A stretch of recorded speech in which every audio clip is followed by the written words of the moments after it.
He's having a good time. He's partying, got bottles. Right? And start the fight is not doing as well. Only just 3 niggas is the picture. You got rich niggas, you got tough niggas, and they easily become collateral damage. 50, who own your masters? Who own your masters? I buy your masters. You better shut up. I will buy your masters. Like the slippery soap. Yo, I actually washed the car because I'm supporting my brother. I'm not just buying slippery soap.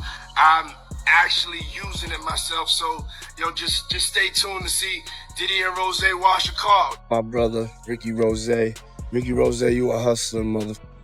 Woo! I know you for a long time for helping me with Ciroc. To just, like, watching your whole get down. You a hustler, motherfucker. It seems Rick Ross may have just made a major misstep by allegedly threatening to purchase 50 Cent's masters and attempting to circulate a fabricated video linking 50 to Diddy's infamous freak-off parties. But now, 50 Cent is set on, making sure Ross pays the price. Reports suggest Ross tried to fuel a damaging rumor campaign by spreading a fake video supposedly tying 50 to Diddy. The twist? That video is believed to be AI generated and 50 is fully aware of it. In response, he's gearing up for serious retaliation. But this isn't just a typical clapback. Insiders claim 50 is preparing to go all in armed with receipts. And apparently, Rick Ross is going to be featured prominently in 50's upcoming documentary on Diddy. The documentary is said to contain unseen footage, revealing testimonials, and a real video that allegedly exposes what certain rappers, including Ross, may have done to stay close to industry power players. If even a fraction of these claims are accurate, Ross could be facing one of the most damaging public exposures of his career. And according to sources, this is just the beginning for 50. If Rick Ross watching this, let me tell you something. Stop hiring drivers. Drivers always tell on you. I know what happened at LAX with that boy.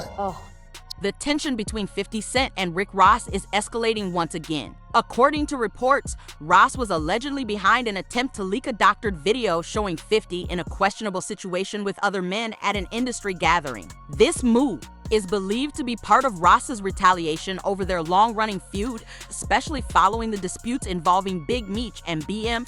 Just this past March, Ross had already begun mocking 50 on social media, taking jabs at his rumored financial issues and even threatening to acquire the rights to 50's master recordings. Well, I see you struggling making that G-Unit film studio out there in Louisiana where that cheapest land at. You thought you was gonna be able to do it. You thought you was gonna be able to get them loans, and it ain't. What's wrong? What's taking so long? I know you want to make your mama one of them walking stars thing. Put down there how your mama live. Make her own walking star. Don't leave Louisiana. Don't quit like that, because you showed the picture of how you wanted it to look. We call it renderings. You had the renderings, then you try to go get them loans, and ain't nobody loan you that money. You ain't even built the G-Unit studio yet. That might be why when I stood next to Meech, your knees buckle.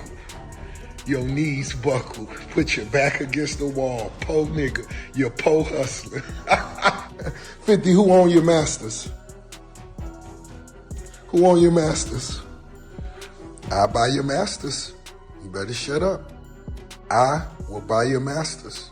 It appears Ross may have thought he could beat 50 at his own game and took things a step further with the fake video plan. However, reports suggest that 50 caught wind of it early and shut it down before it could be released. Now, he's reportedly going all out in retaliation. Sources say 50 is in possession of a legitimate tape that allegedly shows Ross in a compromising scenario, one that's linked to his longtime relationship with Diddy, and the situation may be more serious than it seems. People close to 50 have hinted that Ross will play a significant role in the upcoming Diddy Expos documentary. If such a tape exists and Ross appears in it, things could spiral quickly. Then there's the growing chatter about Ross's close association with Diddy, rumors that have circulated for quite some time. When the latest wave of allegations against Diddy began surfacing, 50 Cent posted a cryptic Instagram clip that linked Ross to the controversy. The video featured ex-Bad Boy artist Mark Curry alleging that Diddy used to spike drinks and distribute pills at parties. 50 followed up with a snippet of Ross rapping about slipping something into a woman's drink, then shared a screenshot. of Ross's lyrics with the caption, "What the F? At some point, you've got to do what's right." Things got worse when social media users began speculating that Ross was involved in Diddy's notorious private parties. This led to an old video resurfacing of Ross and Diddy laughing while washing cars together, joking about slippery soap adding more fuel to the fire. The slippery soap. You know, I actually washed the car because I'm supporting my brother. I'm not just buying slippery soap. I'm actually using it myself. So, just stay tuned to see Diddy and Rose wash a car. Then, things took an even more unexpected turn. A video surfaced showing a man named Jonathan Audie, a convicted felon, speaking during a police interrogation. In that footage, he claimed he had participated in those so-called freak-offs with Diddy and other rappers, including Rick Ross. But it didn't stop there. Audie also accused Diddy of being involved in a secretive organization called The Bull, which he described as a black version of the Illuminati. He went as far as to say that Diddy treated him like a former slave before eventually paying him to stay silent alongside other outrageous claims. For context, Audie was being questioned in connection with the Trump Doral shooting incident that took place in May 2018. So initially, his case had no link to the music industry. However, the situation became even more unusual when the Daily Mail revealed that before the shooting, Jonathan Audie worked as an exotic dancer and adult film performer for a site called Dancing Bear, a platform known for videos involving women and men dressed in oversized bear costumes engaging in explicit acts. This ties back to Cassie's lawsuit, where she alleged Diddy forced her into similar freak-off scenarios involving male staff, with everyone required to wear masks. Returning to the footage of Audie's police interrogation, while some of his statements seem extreme, many have begun to draw connections, especially considering he made these accusations nearly 5 years before Cassie's legal action became public. Here are the key points Audie raised about Diddy. He claimed Diddy sent Rick Ross to intimidate him into silence. He also alleged that Diddy, Ross, and DJ Khaled all secretly identify as gay. Diddy and Ross, which they good buddies, okay? They're gay. Who? Both. Diddy and Ross. And Khaled.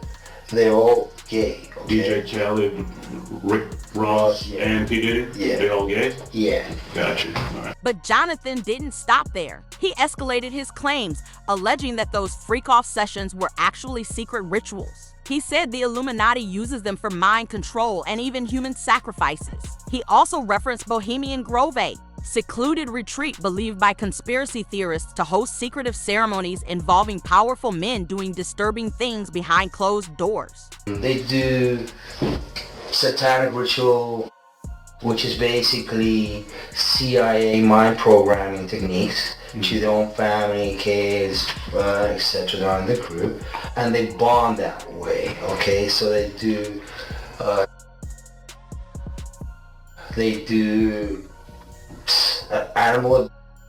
animals, blood sacrifices, and everything in the Bohemian Grove, okay? All right. The Bohemian Grove, the bushes go there. When asked how he came by this information, Jonathan claimed Diddy told him directly. He reiterated that Diddy was part of the Bull, which he again called the Black Illuminati. According to him, Diddy had strong ties to influential political figures through his legal representatives. How do I know this? Yeah, that's what I want to know. How do you know this? Do you know Sean Combs? Puff Daddy? Yeah. P. Diddy, whatever you call himself Yeah. these days. Yeah, go ahead. Yeah, he's part of what's called the Boule. The Boule is a branch of the Illuminati. Okay. It's the black people. Okay. I'm from Africa, so I'm not a racist. I had settlement with Sean, okay? And he belongs to that agenda. That's why he's so famous. They land all the contracts. Jonathan further claimed that before and after those freak-off events, he often overheard Diddy's private conversations with business associates. He stood by his account that Diddy treated him like a slave and even accused the mogul of infecting him with an STD, stating that a multi-million-dollar lawsuit was quietly settled over the issue. He would then tell me what to do with Cassie. I had like 15 encounters, and I heard a lot of business, because what they would do is Sean talks a lot on the phone and on the TV with speakers and stuff, and I was like a slave, okay? For them, that's what I was. That's all. What makes all of this more surprising is that Jonathan made these allegations years before Cassie came forward. Much of what he described mirrors the details in her complaint. Stranger still, there's no public record explaining what happened to Jonathan after his 2018 arrest. News reports confirm he was charged, but whether he was sentenced or where he is now remains unknown. Meanwhile, Rick Ross has been vocal lately, weighing in on everything from 50 Cent to the ongoing drama between Drake and Kendrick Lamar. But when it comes to his longtime associate Diddy and the allegations surrounding him, Ross has been noticeably quiet. At the same time, more insiders are whispering about Ross allegedly being involved in same-sex encounters. An old interview with comedian Corey Holcomb has resurfaced, where Corey claimed Ross had a relationship with his male driver. Around all heterosexual. Don't nobody say that. Nigga, we know what it is. Y'all motherfuckers mad at me. Let me tell you something. If Rick Ross watching this, let me tell you something. Stop hiring drivers. Drivers always tell on you. I know what happened at LAX with that boy. Oh. And that's my...